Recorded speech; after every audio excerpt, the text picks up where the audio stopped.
twitegura ku cyumweru za umunsi mukuru wa Pentecoste. Tunajiandaa Jumapili ijayo itakuwa sikukuu ya Pentecoste. Uyu munsi mu Rwanda twatangiye amasengesho y'imisi 50 kuva kuri Pasika. Rwanda tulianza maombi ya siku 50 kuanzia Pasaka, azarangira ku cyumweru. Tutayamaliza Jumapili.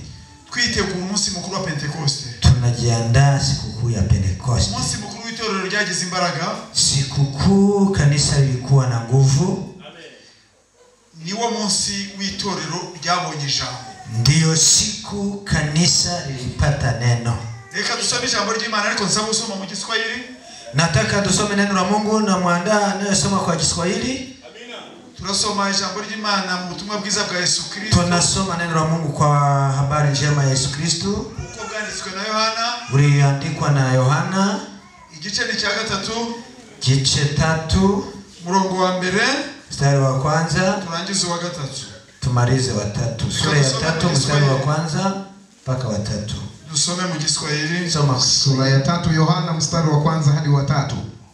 Basi palikuwa na mtu mmoja wa Mafarisayo, jina lake Nikodemu, mkuu wa Wayahudi.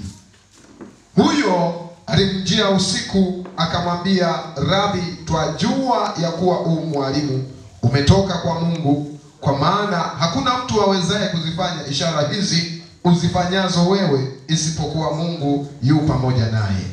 3.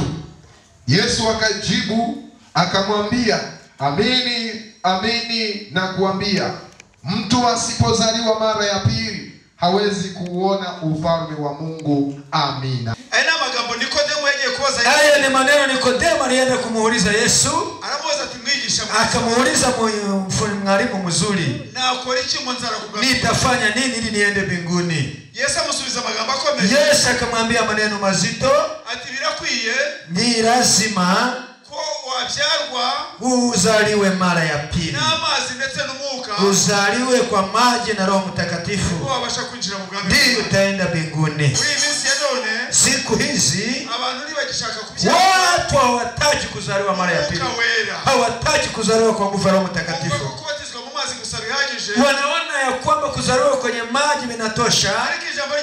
Lakini neno la Mungu linasema ikibyarwa n'umubiri nacyo ni umubiri. Kinachozaliwa na mwili na chenyewe ni mwili. Ikibyarwa n'umwuka nacyo ni umwuka. Kinachozaliwa na Roho Mtakatifu ni Roho Mtakatifu. Yabifuriza kuzura umwuka wera. Nataka mjazwe Roho Mtakatifu. Ifuriza itorero kuzura umwuka wera. Nataka kanisa la Bwana lijazwe Roho Mtakatifu. Tukuzura n'impano z'Imana. Tuwe na karama za Mungu. Impano z'ubuhanuzi. Karama za unabii. Impano zo kuvuga indimi. Karama za kunena kwa lugha. Impano zo guhishurirwa. Karama za kuona. Imana zibaye mu izina rya Yesu. Mungu awape karama hizo kwa jina la Yesu. Haleluya. Nabo dukwiye kwiyobora. Hatutakiwi kwenda sisi kama sisi. Dukwiye kuyoborwa n'Imana. Tunatakiwa tuongozwe na Mungu. Imana yashishimwe. Mungu asifiwe. Mungu andikwa rwa Ezekieli. Kwenye habari ya Ezekieli. Igitabo cyanditswe n'umuhanuzi Ezekieli. Kitabu kilichoandikwa na nabii Ezekieli. Igice cya 9 n'umurongo wa 4. Jani sura ya 9 mstari wa 4. Hari amagambo avuga ngo, kuna maneno yanayosema hivi, Imana yohereje ingabo zayo. Mungu alikatuma majeshi yake. Ngo bagende bakubite abantu bose. Waende wapige watu wote. Abantu badafite ikimenyetso cy'Imana. Watu wote ambaye hakuna siri ya Mungu ndani yao. Ngahere ku basaza n'abakecuru. Anzie kwa wazee na mabibi. N'abantu bose batafite ikimenyetso cy'Imana. Hata watu wote ambaye hawana nyota ya kimungu. Ariko umuntu wese ufite ikimenyetso cy'Imana, mtu yoyote ambaye ana alama ya Mungu, malaika ngo ntagire icyo amukora. Malaika wa Mungu asimfanye kitu chochote. Imana yatugiriye neza. Mungu alitufanyia vizuri. Imana yatugiriye neza. Mungu alitupa baraka. Yohereza Yesu Kristo. Akamutuma Yesu Kristo. Kabe igitambo kizima kandi awe kujitoa kuzuri. Umwizera wese atakayemwamini yote ntazarimbuke, hata yenda jehanamu. Nagira mbifurize ko, nataka niwaambie ya kwamba dukwiye kuyoborwa n'umwuka wera. Tuongozwe na Roho Mtakatifu. Nibwo tudakora ibyaha, tutatenda dhambi.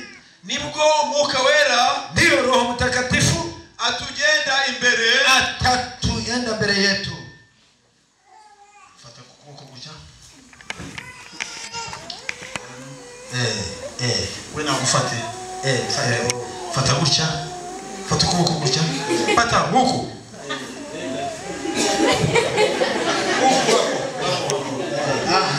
Aha. Urabona rero uko bimeze? Unaona sasa vilivyo?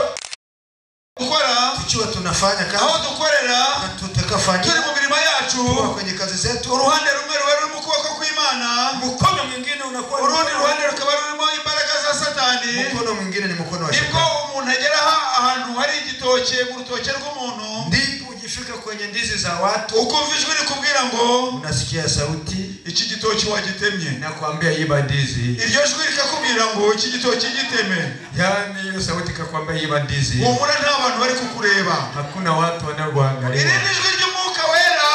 Nye sauti nyingine ya Roho Mtakatifu. Ikavuga ngo sigaho ukoze icyaha. Acha rimwe rikakwega, lingine likashika, irindi naryo rikakwega, lingine likasukuma, irindi naryo rikakwega, irindi naryo rikakwega.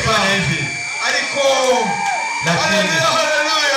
haleluya, dukwiye kumvira Umwuka Wera, tusikilize Roho Mtakatifu, nibwo tutazakora ibyaha, hatutatenda dhambi. Imana ibahe umugisha, Mungu awabariki, Imana ibagirire neza, Mungu awabariki. Nabakunze, nimewapenda, kandi iki cyumweru kiraza kurangira, hii wiki itaisha, ibintu byasobanutse, mambo tafafanuka. Haleluya.